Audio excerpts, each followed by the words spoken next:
What's up everyone, back on deck with a commentary for my push workout from Monday. Just a few warm-up sets to start off with. This was just 60 kilos or 135 pounds for 8 reps I think. Then I moved on to 70 kilos, then went to 75 which you will see next, and then moved on to my working weights. Now, what I did for my working sets today, or on this push workout, was actually something a little bit different. I really wanted to go back up to my 1 rep max currently, which was 80 kilos or I think roughly 185 pounds, which is right here. Now, I want to be able to rep this out eventually, so that's what I've decided to work on, and I have just been working with weights just a little bit under that at the moment. We're talking like 70, 75, 77.5 kilos. Been working with all of those weights, trying to increase the reps for those so that I can eventually rep out 80 kilos.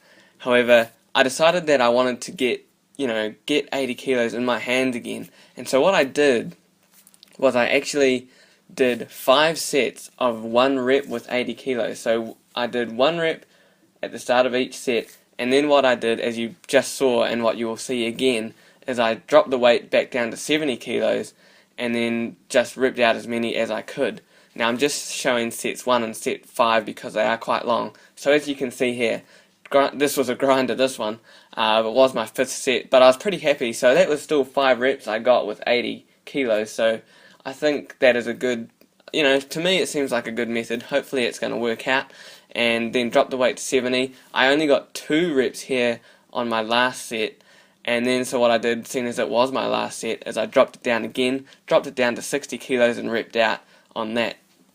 Now, just what I wanted to say was I do not recommend this style, or what I don't recommend is not having a spotter, is really what I mean. As you can see, I don't have any racks to catch the bar if I couldn't do it, and I don't have a spotter if I fail. Now, for me personally, I feel like whenever I get a spotter, I just don't have the confidence to press as much weight as I normally can without one. It seems to me like I get a spotter and I get in this mindset like, okay, the spotter's there, thank God, because I'm not going to be able to do this. Or I don't know, it just seems that I rely too much on a spotter. So for me, I don't use a spotter. I just am confident that I can hit the weight myself, or I will do the wrong of shame. I don't really care. But again, I do not recommend this. That's it for this commentary. Enjoy the rest of the video. Just finished up a little bit of ab work after my chest and triceps. Got a good sweat up, and now gonna kick it into overdrive, do some cardio. Well, I'm no one's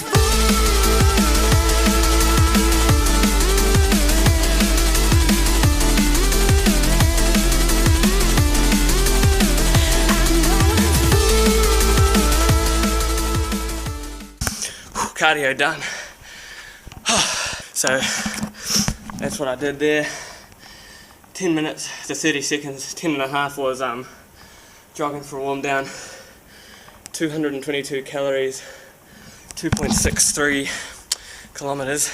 But I don't really judge off that. Like, I don't count calories burned because I don't know how many I burned during a workout. And for that cardio, that was HIIT,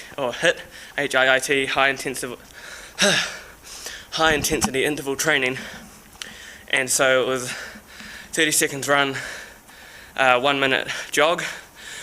And so once I'd finished running, I would jump off for like 5 seconds to change the speed down, jump back on, and when I was speeding back up, I would jump off for about 10 seconds to let it speed up properly so that I can jump on and go straight to my run instead of jogging into the run, if that makes sense. But because of that, that means for every minute I was off the treadmill for about 15 seconds. So every 15 seconds I looked, and it was burning roughly like 6 to 7 calories. So in 10 minutes that's 60 to 70 calories. So if that is accurate, if you take off the calories when I was not running on it, it's about 150. But as I say, I don't count that. I just hit my macros, hit my calories, and focus on that.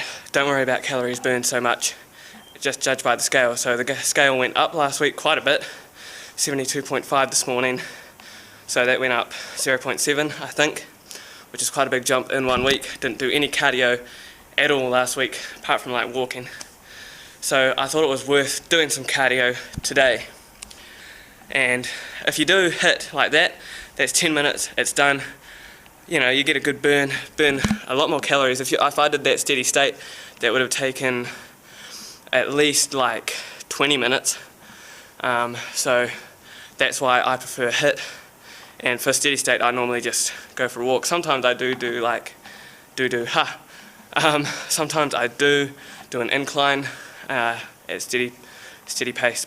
Another thing is, I sometimes don't like doing cardio on my lifting days, but because I go, I don't want to do it on chest day because, you know, I want all my calories for that day to focus on my chest. But then I get into a rhythm and I'm like, I don't want to do cardio on back day because I want all of my calories going towards my back growth. Arms, legs, same thing. And by the end of the day, you're not doing cardio. But I think it would be a good idea to get into the habit of just doing the run on my off day, and maybe one other time for a lifting day.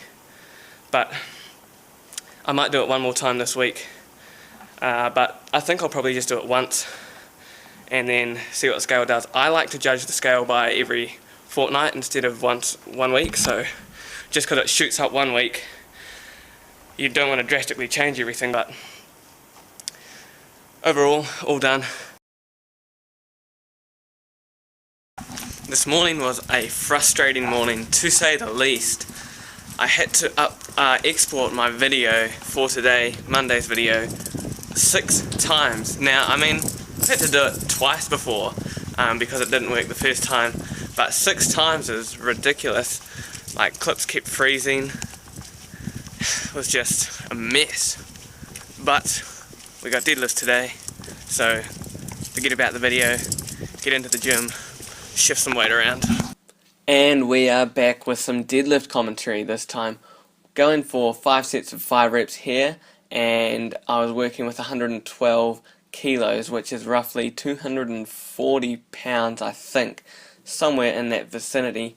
And I realized this is like the first time I really talk about what weights I'm working with, because I guess a lot of people don't do it unless it's, you know, really high weight.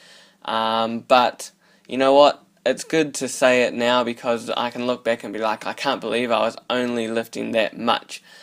Anyway, recorded sets 1, 3 and 4 because normally I would do sets 1, 3, 5, but I wasn't sure I would get all 5 reps on the 5th set, and as it turns out I didn't, which I will explain later on.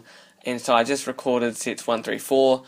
As for the form, it didn't feel as solid this day as it has done in recent videos. However, nothing bad came from it, so it's all good. Apart from that, the other exercises that I recorded on this day were used in yesterday's video, so if you haven't seen that yet, make sure you go and check it out. That is going to wrap up this commentary, so enjoy these last few clips, and I will see you all next video.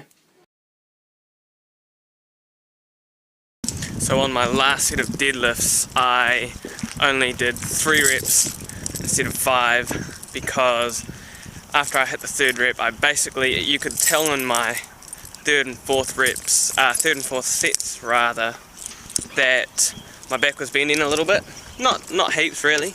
And I know I could have got another couple of reps and got the 5, but wasn't worth it to me because I've got legs tomorrow.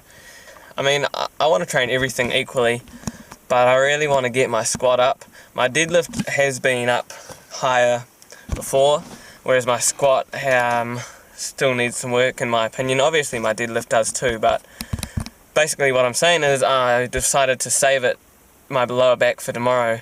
It wasn't worth grinding out the last 2 reps and, you know, making my lower back do a lot more work. That is about going to wrap up this video, I think, so thank you guys all. Ooh, probably just like poked you in the nose or the eye. Anyway, thank you all for watching. I hope you all enjoyed the video. I really do appreciate those of you that are watching the videos. Make sure you give it a thumbs up. Don't forget to subscribe if you haven't already. And I will see you all next video.